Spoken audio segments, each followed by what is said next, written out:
अरे बादल भाई कहाँ हैं? हो गया ठीक, चलो करिए। एक बार अंदर बोलो, कमरे के अंदर शोर ना मचे कोई। तो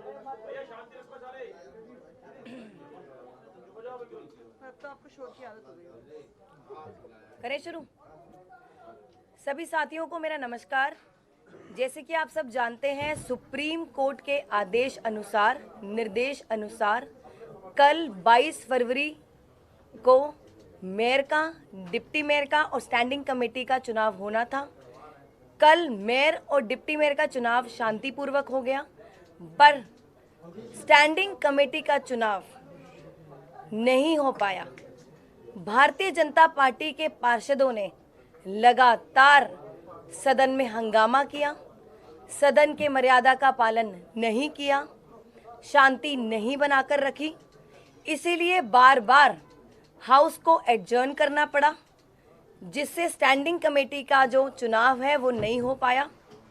बहुत ही दुर्भाग्यपूर्ण है, बहुत ही शर्मनाक है जो भारतीय जनता पार्टी के पार्षदों द्वारा हंगामा हुआ, तोड़ फोड़ हुई, पार्षदों पर हमला हुआ, मुझ पर हमला हुआ, पोडियम को तोड़ा गया, बैलेट बॉक्स को उठाकर फेंका गया और कब्जे में लेने की कोशिश की गई, साथ ही बैलेट पेपर की जो बुकलेट है उसको फाड़ा गया।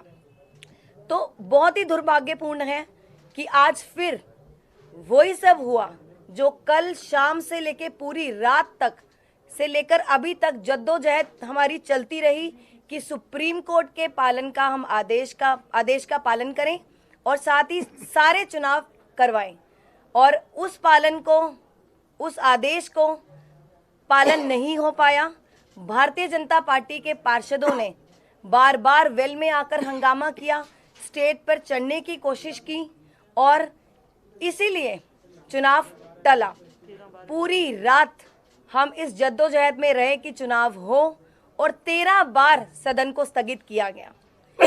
आज फिर वही सब हुआ जो भारतीय जनता पार्टी पिछले 2.5 महीने से सदन को असंवैधानिक तरीके से और गैर कानूनी तरीके से चलाने की कोशिश कर रही थी।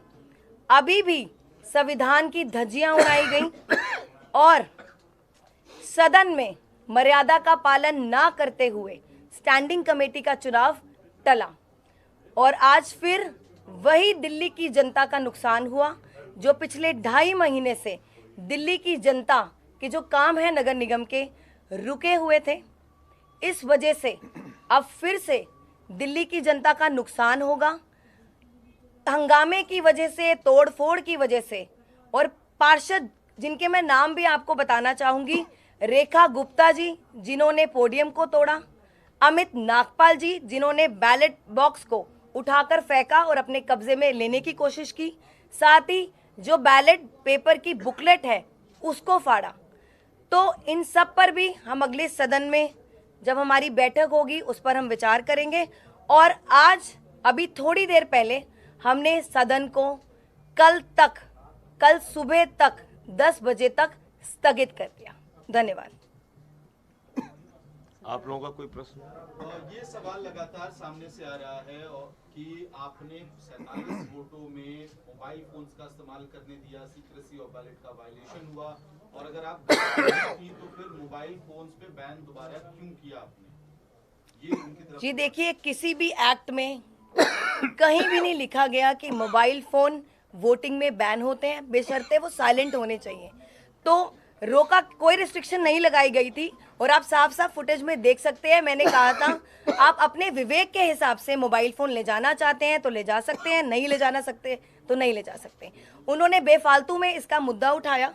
अदरवाइज हमने अपने वकीलों से भी सलाह ली, उनको कंसल्ट किया।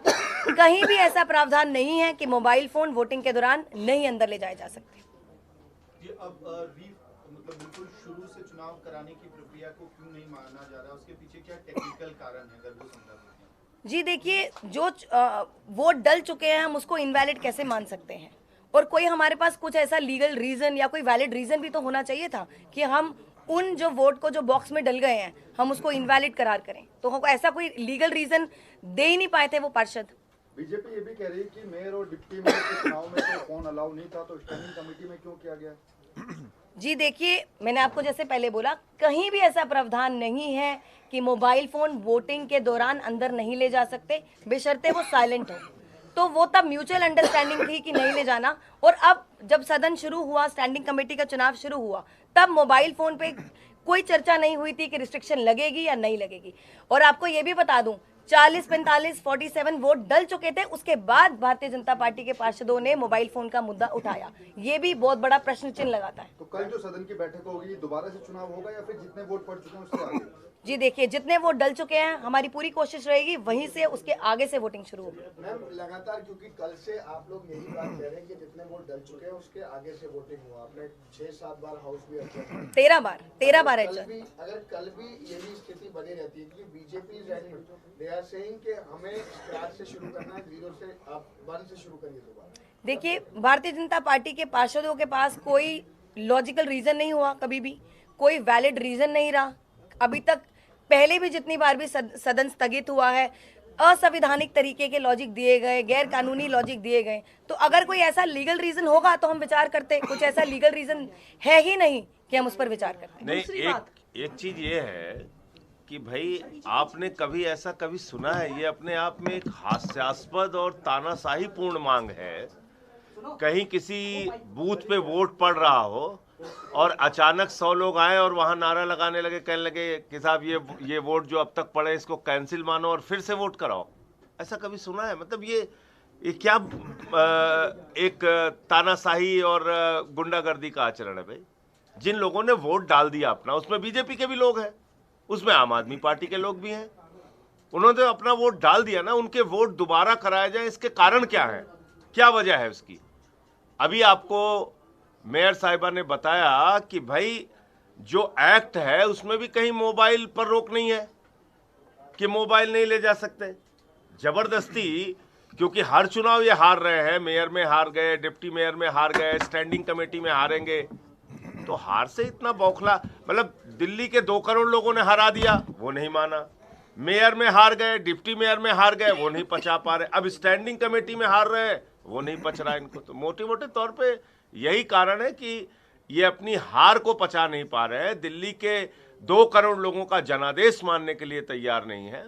और संविधान, लोकतंत्र और सर्वोच्च न्यायालय, तीनों को चुनौती अकेले ये लोग दे रहे हैं कि हम कुछ नहीं मानेंगे, हम जैसे चाहेंगे मनमाने ढंग से चलाएंगे। दूसरी बात, मान लीजिए कि 1 से वोटिंग शुरू होती है, फिर से 50 या 100 वोट डलने के बाद वो कह दे कि नहीं अब फिर से 1 से शुरू कराओ, फिर से 50 वोट डलते हैं, वो कहेंगे फिर से 1 से शुरू कराओ, फिर 50 वोट डलेंगे, वो कहेंगे फिर से 1 से शुरू करवाओ।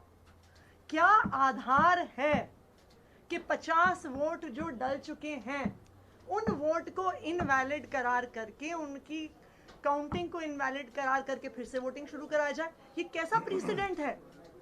आप हमें लोकतंत्र में ऐसा प्रेसिडेंट दिखा दीजिए कि बिना किसी कारण के जिनके वोट डल गए हैं उनको कैंसिल करार कर दिया जाए। इस आधार पर तो कभी भी चुनाव नहीं हो सकता, क्योंकि हर चुनाव के बीचों बीच भारतीय जनता पार्टी खड़ी होगी, 200 वोट के बाद करेगी नहीं जी अब 1 से कराओ, अब फिर से 1 से कराओ। तो बिल्कुल लोकतंत्र की धज्जियां उड़ा रही है बीजेपी। मेरी भारतीय जनता पार्टी से एक अपील है, दिल्ली की जनता के जनादेश को स्वीकार करिए। आपने 15 साल एमसीडी में शासन किया, अब दिल्ली की जनता ने आपको बाहर फेंक दिया है, आपको चुनाव हरा दिया है, आम आदमी पार्टी को भारी बहुमत से एमसीडी में जिताया है।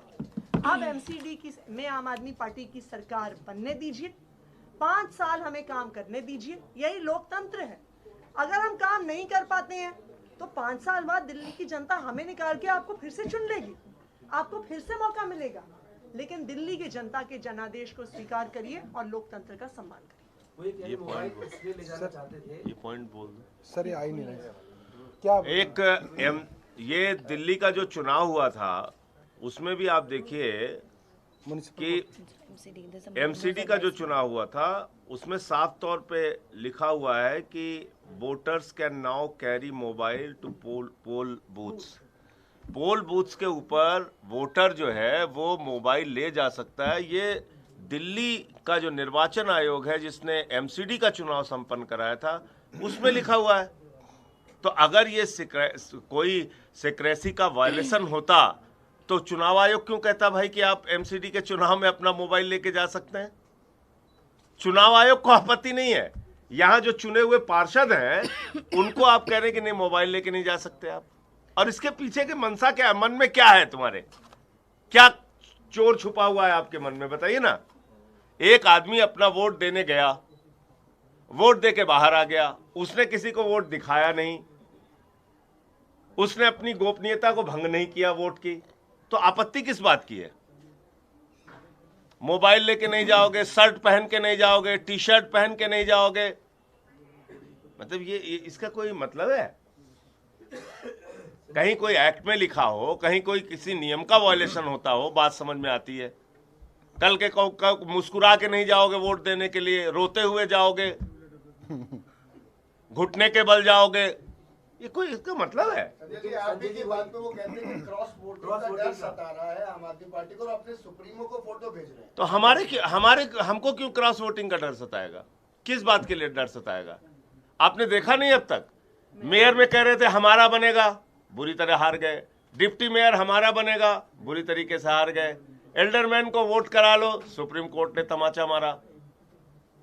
इनकी किस बात पे आप लोगों को भरोसा करने, आप लोग बताइए किस बात पे भरोसा कर लिया जाए? किसी एक बात पे बताइए जिस पे भरोसा कर ले। और ये वही भारतीय जनता पार्टी है जो एक हफ्ते पहले कह रही थी आम आदमी पार्टी ने उनके पार्षद खरीद लिए हैं, ये भी आप याद रखिए। तो ये बिल्कुल स्पष्ट है कि भारतीय जनता पार्टी चुनाव कराना ही नहीं चाहती। वो या तो कहे कि हमने उनके खरीदे, अब वो कह रहे हैं उन्होंने हमारे खरीदे। भाई एक चीज तो डिसाइड करिए, रोज रोज आप नए बहाने बनाते हैं चुनाव ना करवाने के। क्यों? क्योंकि जो भारतीय जनता पार्टी की एमसीडी की चुनाव में हार हुई है उसको भारतीय जनता पार्टी पचा नहीं पा रही है। हमारा उनसे एक ही आग्रह है, दिल्ली की जनता के जनादेश को स्वीकार करिए, 5 साल विपक्ष में बैठिए। ट्वीट किया था। अच्छा देखिए, एक और बड़ी मजेदार बात बता दें। कल हमारे 150 वोट थे, 150 वोट पड़े। भारतीय जनता पार्टी खरीद फरोख्त की राजनीति में इतनी उत्साहित रहती है, उसने अपने ऑफिशियल ट्विटर हैंडल से कहा कि देखिए हमने 4 यहां खरीदे, 3 वहां खरीदे। मतलब आप सोचिए, वो पार्टी खुश होती है बताने में पूरे देश और दुनिया को कि देखो हम दुनिया की सबसे बड़ी और सबसे भ्रष्ट पार्टी है, सबसे बेईमान पार्टी है, कि देखो इनको 150 वोट तो मिल गया, ठीक बात है, लेकिन हमने 4 यहां खरीद लिए, 3 वहां खरीद लिए। बताओ आप, ऐसी पार्टी, मतलब दुर्भाग्य है कि ये लोग इस देश में अपना राजनीतिक दल चला रहे हैं। और क्या कह सकता हूं मैं। शैली जी, आपने जो कहा कि रेखा गुप्ता और अमित नागपाल की कार्रवाई, क्या कार्रवाई हो सकती है? जी, अगली बैठक में हम इस पर विचार करेंगे, क्योंकि जो कुछ उन दोनों ने सदन में किया वो सदन की मर्यादा के खिलाफ था, और साथ ही सुप्रीम कोर्ट का जो आदेश था उसका भी पालन नहीं किया गया। उन्होंने बार बार कोशिश करी कि चुनाव टल जाए, और बार बार इसी वजह से हमें सदन को स्थगित करना पड़ा। और उन्होंने एक्चुअली में कोर्ट ऑफ कंटेम्प्ट करा, जो बिल्कुल गैर कानूनी है। तो हम इस पर विचार करेंगे अगली बैठक पर। 16 घंटे में हंगामा ही रहा, तो क्या इसको कैसे सुनिश्चित करेंगे कि कल की कार्रवाई ठीक से सुचारू रूप से चले?